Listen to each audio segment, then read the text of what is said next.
নমস্কার আমার সৎসঙ্গী গুরু ভাই বোন, আমার প্রবি চ্যানেলের দর্শকবৃন্দ, শ্রোতাবৃন্দ। আজকে আমি আপনাদের সামনে আলোচনা করব। এর আগে আপনারা দেখেছেন যে আমি পরপর 3টে ভিডিওতে পশ্চিমবঙ্গের প্রাক্তন মুখ্যমন্ত্রী ও বর্তমান মুর্শিদাবাদের বিধায়ক হুমায়ুন কবির তাদের যে বক্তব্য ছিল সেই বক্তব্য নিয়ে আমি আপনাদের সামনে ভিডিও করেছিলাম 3টে পর্বে। আজকে আমি আপনাদের সঙ্গে আলোচনা করব তাদের বক্তব্য। আপনারা আগের ভিডিওগুলো যদি প্রথম পর্ব, দ্বিতীয় পর্ব এবং তৃতীয় পর্ব আপনারা শুনে থাকেন, তাহলে আপনারা আজকের বিষয়বস্তু বুঝতে পারবেন। আজকে আমি তাদের বক্তব্যের সঙ্গে শ্রী ঠাকুর অনুকূলচন্দ্র কি বলেছিলেন, কি ধরনের চরিত্রে অধিকারী হতে হয় নেতাদের, সে সম্পর্কে আমি আপনাদের সামনে আলোচনা করব। এবং আমি আপনাদের কাছে এটা আমার আন্তরিক যে অনুরোধ, আপনারা ভিডিওটা সম্পূর্ণ দেখবেন, ভিডিওটা শেয়ার করবেন এবং লাইক করবেন, যাতে আমি আপনাদের আমার যদি ভিডিওটাকে শেয়ার করেন, লাইক করেন, তাহলে আমি উৎসাহ পাব, আরও আমি ভিডিও করার জন্য নতুন নতুন বিষয় নিয়ে আপনাদের সামনে হাজির হওয়ার জন্য আমি উৎসাহ উদ্দীপনা পাব। যাই হোক, আজকে আমি আপনাদের সঙ্গে আলোচনা করছি বর্তমান রাজ্য দেশের নেতানেত্রীদের লাগাম ছাড়া যে কথাবার্তা, সেসব কথাবার্তা সম্পর্কে শ্রী ঠাকুর কী বলেছেন। রাজ্য তথা দেশের নেতানেত্রীদের লাগাম ছাড়া, অসম্মানজনক, ভয় দেখানো ও উস্কানিমূলক অশ্লীল কথাবার্তা ও আচার আচরণে এটা স্পষ্ট যে তাদের রাজনীতি করার পিছনে ব্যক্তি স্বার্থ, গণ্ডি স্বার্থ প্রথম ও প্রধান। তাদের ব্যক্তি স্বার্থ, গণ্ডি স্বার্থের লেজে পা পড়লেই তারা ভয়ঙ্কর, হিংস্র হয়ে উঠে। ছোবল মারতে দুবার ভাবেন না। সাধারণ মানুষ তাদের ইচ্ছে মতো মনপসন্দ কর্মের জালে জড়িয়ে পড়ে ভুগতে থাকে। এ কথায় মনে পড়ে গেল পরম প্রেমময় শ্রী ঠাকুর অনুকূলচন্দ্রের বাণী। ঠাকুর বললেন, ইষ্ট নয় নেতা যেই, জমের দালাল কিন্তু সেই। গণ্ডি স্বার্থী হবে যে, নকল নেতা জানিস সে। ইষ্ট নয় নেতা যেই, জমের দালাল কিন্তু সেই। গণ্ডি স্বার্থী হবে যে, নকল নেতা জানিস সে। লোকপূরণ উপেক্ষী যে, লোকপূরণ উপেক্ষী যে, গণ্ডি স্বার্থ ধরে, শিষ্ট নেতা নয়কো সেজন, নকল হয়েই মরে। লোকপূরণ উপেক্ষী যে, গণ্ডি স্বার্থ ধরে, শিষ্ট নেতা নয়কো সেজন, নকল হয়েই মরে। পশ্চিমবাংলায় এই বাণীর জ্বলন্ত রূপ কী তা আমরা দেখেছি।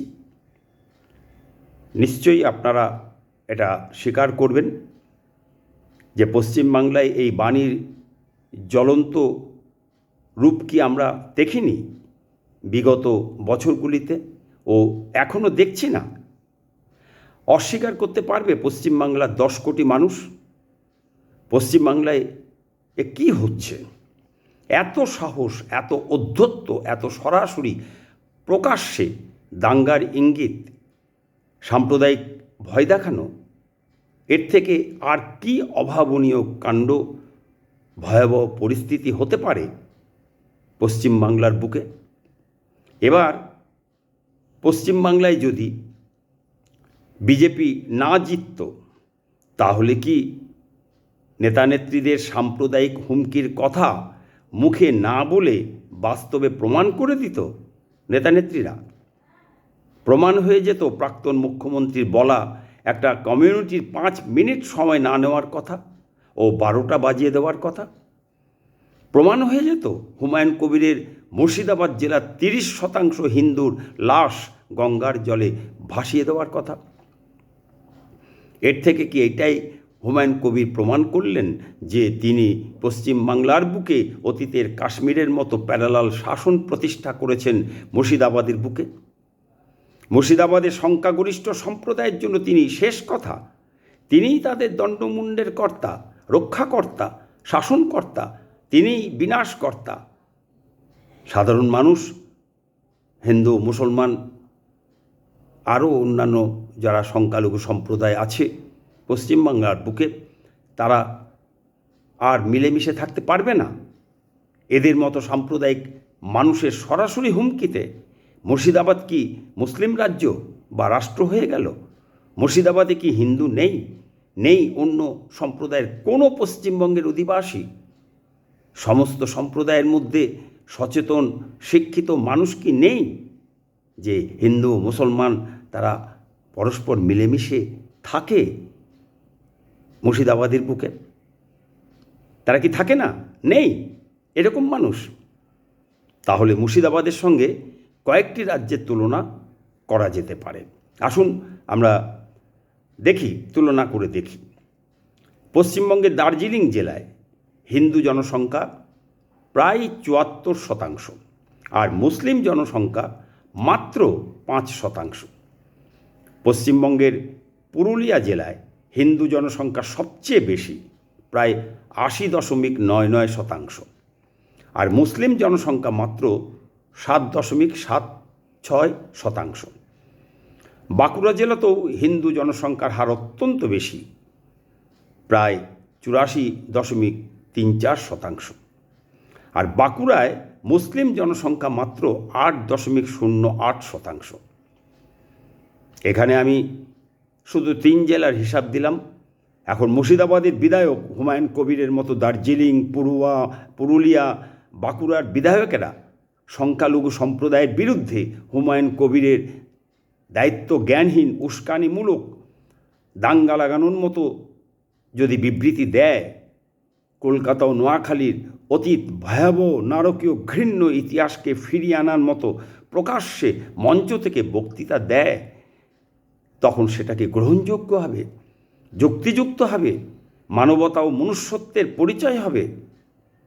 কি বলেন আমার এই ভিডিওর যারা শ্রোতা, যারা দর্শক, তারা কি বলেন? আর এখন তো প্রাক্তন মুখ্যমন্ত্রী ক্ষমতায় নেই, তাহলে তিনি যে ক্ষমতায় থাকাকালীন বলেছিলেন তিনি আছেন বলেই পশ্চিমবঙ্গের মানুষ ভালো আছেন, নইলে কোনো একটি নির্দিষ্ট কমিউনিটি বা সম্প্রদায় যদি জোট বাঁধে তবে 12টা বাজিয়ে দেবে, সেই কথা কি সত্য হয়েছে নাকি? সেই কথা সত্য করার দায় নিয়েছিল হুমায়ুন কবির? সে কথাই কি হুমায়ুন কবিরের মুখে প্রতিধ্বনিত হয়েছিল সাম্প্রতিক মন্তব্যে? আপনারা বিগত আমার যে 3টে ভিডিও এই বিষয়ের উপর হয়েছে, পশ্চিমবঙ্গে প্রাক্তন মুখ্যমন্ত্রী ও বিধায়ক হুমায়ুন কবিরের যে বক্তব্য নিয়ে প্রথম পর্ব, দ্বিতীয় পর্ব, তৃতীয় পর্ব, সেখানে আপনারা শুনে নেবেন। আর আপনারা জানেনও সম্প্রতি তিনি কি বলেছেন তার নির্বাচনী নওদা এলাকা থেকে। তা আমরা কোথায় আছি? আগামী কোন বিভৎস ভয়াবহ অবস্থার মধ্যে দিয়ে যাচ্ছি আমরা? দেশে ন্যায়ের শাসন প্রতিষ্ঠা হবে না? আমরা কি মিলেমিশে সমস্ত সম্প্রদায়ের মানুষ ভারতীয় হিসেবে শান্তিতে, শিক্ষা, সংস্কৃতি, চেতনা বৃদ্ধির মধ্যে দিয়ে সমৃদ্ধ হয়ে উঠব না? দেশে কি মানুষ নেই? মানুষের মতো মানুষ, নেতার মতো নেতা এত অভাব হয়ে গেছে রাজ্যে। আমরা কি চেতনাহীন ও মনুষ্যত্ব লুপ্ত হাইব্রিড? তবুও আশা নিয়ে মানুষ বাঁচে, আশা নিয়ে বাড়ার পথে এগিয়ে চলে। মনে হয় শ্রী ঠাকুর যেমন বলেছেন তেমন নেতা আছে, নিশ্চয়ই আছে। শ্রী ঠাকুর অনুকূলচন্দ্র বললেন, যে আগে ঝাঁপ দিয়েছে, আগে পথ দেখিয়েছে, সেই নেতা, নতুবা শুধু কথায় কি নেতা হওয়া যায়? আগে অন্যের জন্য যথা সর্বস্ব ঢেলে দাও, 10-এর পায়ে মাথা বিক্রয় করো, আর কারো দোষ বলে দোষ দেখা ভুলে যাও, সেবায় আত্মহারা হও, তবে নেতা, তবে দেশের হৃদয়, তবে দেশের রাজা, নতুবা ওসব কেবল মুখে মুখে হয় না। যদি নেতা হতে চাও তবে নেতৃত্বের অহংকার ত্যাগ করো, আপনার গুণগান ছেড়ে দাও, পরের হিতে যথাসর্বস্ব পণ করো, আর যা মঙ্গল ও সত্য নিজে তাই করে দেখাও, আর সকলকে প্রেমের সহিত বলো, দেখবে হাজার হাজার লোক তোমার অনুসরণ করবে। তাই আমার বিশ্বাস করতে ইচ্ছে করে, যে ধরনের অশুভ কথা নেতা নেত্রীরা বলেছেন বা বলছেন, এরকম অশুভ কোনো কথায় কখনো কোনো নেতা বলেননি, এটা আমার বিশ্বাস করতে ইচ্ছে করে। সব মিথ্যে প্রচার। আমার মন বলে সেগুলো সত্য নয়। শ্রী ঠাকুরের বলা মতো নেতা এই ভারত মায়ের কোলে আছে, যার নেতৃত্বে আমরা সবাই মিলেমিশে থাকব। আমি আশা করি বর্তমান সরকারে যারা আছেন তারা শ্রী ঠাকুরের এই নেতা সম্পর্কে যে বক্তব্য, যে বাণী তিনি দিয়ে গেছেন, যেটা আমি আপনাদের কাছে সামনে পড়ে শোনালাম, নিশ্চয়ই তারা সেই নেতা সম্পর্কিত বাণী অনুসরণ করে চলবে। তাই আমার বিশ্বাস, আমি এর আগেও বললাম, একটু আগে বললাম, যে ভারত মায়ের কোলে আছে, নেতৃত্ব আছে, যার নেতৃত্বে আমরা সবাই মিলেমিশে থাকবো। হিন্দু, মুসলমান, খ্রিস্টান, বৌদ্ধ, জৈন, শিখ, যত সম্প্রদায় আছে, 10 কোটি পশ্চিমবঙ্গের মানুষ, আমরা পরস্পরের সঙ্গে আমরা মিলেমিশে থাকব, আমরা আত্মার আত্মীয় হয়ে থাকব। ধর্ম আলাদা আলাদা, যার যার, কিন্তু আমরা মানুষ, আমাদের মানবতা ও মনুষ্যত্ব বোধ আছে। তাই আমরা নিশ্চয়ই মিলেমিশে থাকব, এটাই বিশ্বাস করি।